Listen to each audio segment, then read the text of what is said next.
ఈ రాష్ట్రంలో ప్రజాప్రభుత్వం అని చెప్తున్నారు కదా, ప్రజాప్రభుత్వం కాదు, పనికిమాలోళ్ళు ఉన్నారు అందరూ. ఈ ప్రజాప్రభుత్వంలో అందరూ కూడా పనికిమాలు ఉన్నారు. ఒక్కరిని కూడా సోయలేదు. దాదాపు 30 రోజులు ధర్నా దొరుకుతుంది, రాస్తారోకలు దొరుకుతుంది, దిల్సిన వాళ్ళు అడ్డగా మార్చుకొని ఇలా నిరుద్యోగులు అందరూ కూడా అర్థనాలు పడుతుంటే కనీసం వినటోళ్ళు లేడా? వీళ్ళు ఏ పార్టీ మార్చారు? రేవంత్ రెడ్డి ఏ పార్టీ? బీజేపీ, బీఆర్ఎస్, ఇలా కాంగ్రెస్. రేపు ఏ పార్టీ తెలియదు. మమ్మల్ని అంటారా వీళ్ళు పార్టీ మార్చారని? మీ పార్టీ కోసం మీరు గెలవాలని మీ బొమ్మర హాస్పిటల్లో, మీ వికారాబాద్లో, మీ పరిగిలో బస్ యాత్రలు చేసిన వ్యక్తిని నేను. మిర్యాలు కూడా మా మీద దండయాత్ర చేస్తే ఆ రోజు మా కడుపు కాలి మేము బయటకు వస్తున్నామని చెప్పి నిరుద్యోగులు చెప్పి తల్లిదండ్రులు చెప్పి సాగిలో దండాలు పడి పోరాడబడి మా తల్లిదండ్రులు ఓట్లు ఇప్పించినాం. ఇలా ఎక్కడ పోయారు? ఎక్కడ పోయిన బల్మురేగడు ఏం మాట్లాడతాడు? ఏమన్నా బల్మురేగడు చూస్తా తప్పకుండా. ఏం చూస్తావు? ఎన్ని రోజులు చూస్తావు? ఎన్ని రోజులు చూస్తావు చెప్పు? ఇలా మర్చిపోయినావా? నువ్వు గెలిచిన రోజు నా భుజాల పైన వేపించుకొని యశ్వర్ మొత్తం తిప్పినా మర్చిపోయినా? బల్మూరు వెంకట్ మర్చిపోయినా? ఇలా ఎంతమంది బాధపడుతుంది? కనీసం మంత్రి అయినా, ముఖ్యమంత్రి అయినా, ఎమ్మెల్సీ అయినా కనీసం కార్యకర్తను మాట్లాడా ఒక్కడన్నా? ఏ నా కొడుకైనా ఒకటి మాట్లాడుతున్నా ఇక్కడ?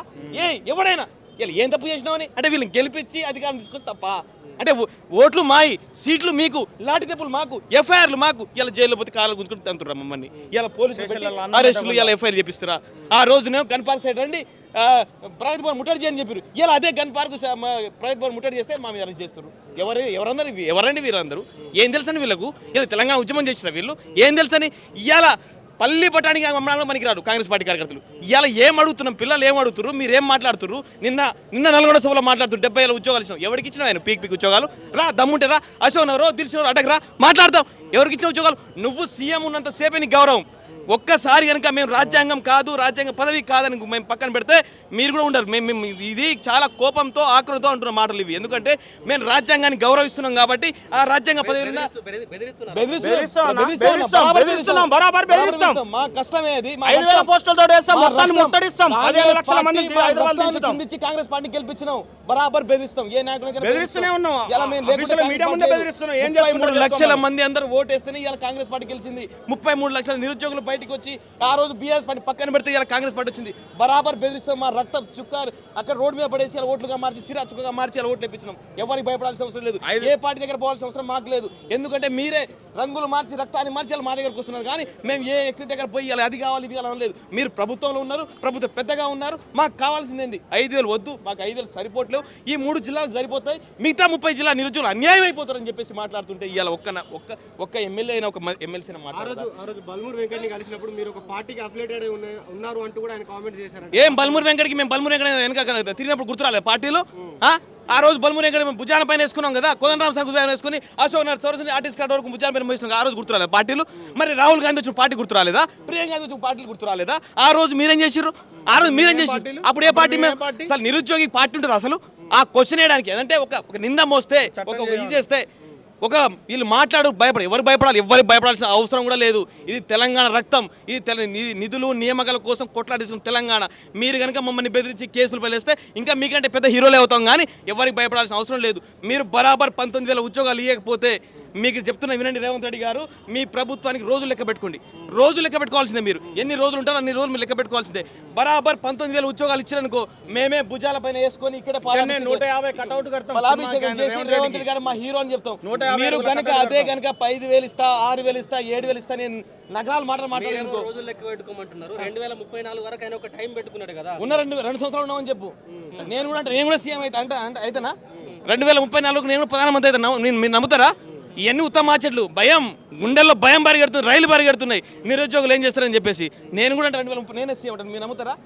ఎవరిని ఒక సీఎం అంటే ఒక మాట బేస్ ఉండాలి, ఒక అర్థం ఉండాలి. 34 ఏం చేసినని ఇలా నిరుద్యోగులు మోసం చేసిండు, తల్లిదండ్రులు మోసం చేసిండు, రైతులను మోసం చేసిండు. ఆయన మనవడి మీద ఒట్టే చెప్తాడా? ఆయన మనవడి మీద ఒట్టే చెప్తాడా? 70,000 ఉద్యోగాలు రేవంత్ రెడ్డి కన్న కొడుకుంటే తెలిసేది. రేవంత్ రెడ్డికి ఒక కన్న కొడుకుంటే, ఎదిగి వచ్చిన కొడుకుంటే తెలిసేది. ఇవాళ ఆ కొడుకు ఎదిగి వచ్చిన కొడుకు ఉద్యోగం లేకపోతే దిల్సునగర్లో, అశోక్ నగర్లో సాయిబాబు అన్నం తింటే తెలిసేది. ఆ బాధ, ఆ పెయిన్ తెలిసేది. ఆ కొడుకు లేడు కాబట్టి ఇలా ఆయన మాట్లాడుతుండు.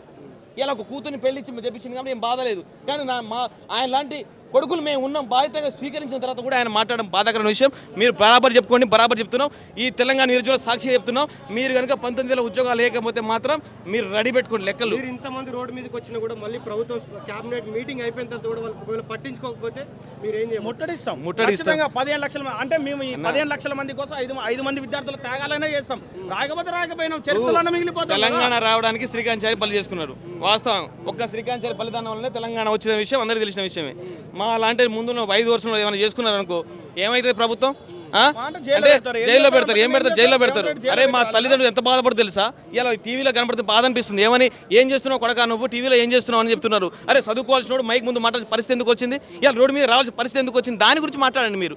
ఎంతసేపు వాళ్ళు చెప్తున్నారు వీళ్ళు చెప్తున్నారు. వీళ్ళందరూ కూడా పార్టీలు మారొచ్చినలే, వీళ్ళు ఏక పార్టీ కాదు. వాళ్ళు చేసే సంసారం చేస్తే వ్యభిచారమా? ఇప్పుడు నోటిఫికేషన్ పెళ్లికి వస్తాయని చెప్పేసి ఎదురు చూస్తున్నా ఈ కోచింగ్ అభ్యర్థులు ఎవరు ఉంటారో వాళ్ళ పరిస్థితి ఎట్లా ఉంది అసలు వాళ్ళ గురించి ఏం చెప్తారు? మీరు నాకు చెప్పాల్సిన అర్థం కదన్నా. మీరు వెనక చాలా మంది నిరుద్యోగులు ఆస్పిరెంట్స్ కళ్ళకు ఒత్తులు పెట్టుకొని చూస్తున్నారు. కాంగ్రెస్ పార్టీ వస్తే ఉద్యోగాలు వస్తాయని అనుకున్నారు. ఇలా కాంగ్రెస్ పార్టీ ఉద్యోగాలు ఇవ్వట్లేదని చెప్పి ఏడుస్తున్నారు. ఒకడు ఇలా రూమ్లలో ఏడుస్తారు. చదువు రానుడికి మేము సీఎం చేస్తే గట్టినే ఉంటుందా అన్న? మనం నమ్మి పలికిచ్చి ఇలా గెలిపిస్తే మమ్మల్ని ముంచెత్తిన్నానని చెప్పేసి ఒక్కొక్కటి ఏడుస్తుంటే బాధ అనిపిస్తుంది. ఇలా మాకు కూడా కన్నీళ్ళు వస్తున్నాయి. ఏం చేయాలి? ఏం ప్రభుత్వం ఇది? మా ప్రభుత్వానికి తెప్పిస్తే ఇలా మా ప్రభుత్వం అనుకుంటే మమ్మల్ని ముంచే ప్రభుత్వం ఏర్పడిందని బాధ అనిపిస్తుంది. పార్టీలు అంటకడం ఏంది నాకు అర్థం కాదు. మీరే పెళ్లిలోకి పోతారు, వాళ్ళు కలుసుకుంటారు. ఇప్పుడు పెళ్లిలోకి పోతారు. హరీష్ రావు, కేటీఆర్, మన బట్టి విక్రమార్క పెళ్లి వేరు. వాళ్ళందరూ ఒక పార్టీ అయినా మరి మేము సమస్యల మీద ప్రతిపక్షం దగ్గరికి, ప్రజాస్వామ్యంలో ప్రతిపక్షం దగ్గరికి వెళ్ళొచ్చు. మేము బీజేపీ దగ్గరికి వెళ్ళినాం, బీఆర్ఎస్ దగ్గరికి వెళ్ళినాం, గవర్నమెంట్ మన కాంగ్రెస్ దగ్గరికి వెళ్ళినాం, వాళ్ళ దగ్గరికి వెళ్ళినాం. అంటే వాళ్ళు పార్టీలు చేసుకోవచ్చు, వాళ్ళు కలిసి కూర్చోవచ్చు, వాళ్ళు పెళ్లిళ్ళకి రావచ్చు. కానీ నిరుద్యోగులు పోయి ఆ పార్టీని కలవగానే వాడు ఆ పార్టీ, వీడు ఈ పార్టీ. ఏ పార్టీ అసలుకి ఏం పార్టీలు ఇవన్నీ అటగట్టడం ఏంది? సిగ్గు శరాలు ఉండాలి. ఆ పార్టీలు ఏంది? తెలంగాణలో అదే అవుతుంది అన్న. ఇక్కడ ఇంతమంది దగ్గర ఉన్నాయి కదా, మరి మా పార్టీలు సపోర్ట్ చేస్తే ప్లకార్డులు ఎందుకు లేవన్నా మా చేతిలో? ఒక జిరాక్స్ కాగితం కూడా లేదు ఎందుకన్నా? చిరిగిన చెప్పులు ఎందుకు వేసుకొని వస్తాం అన్న మేము?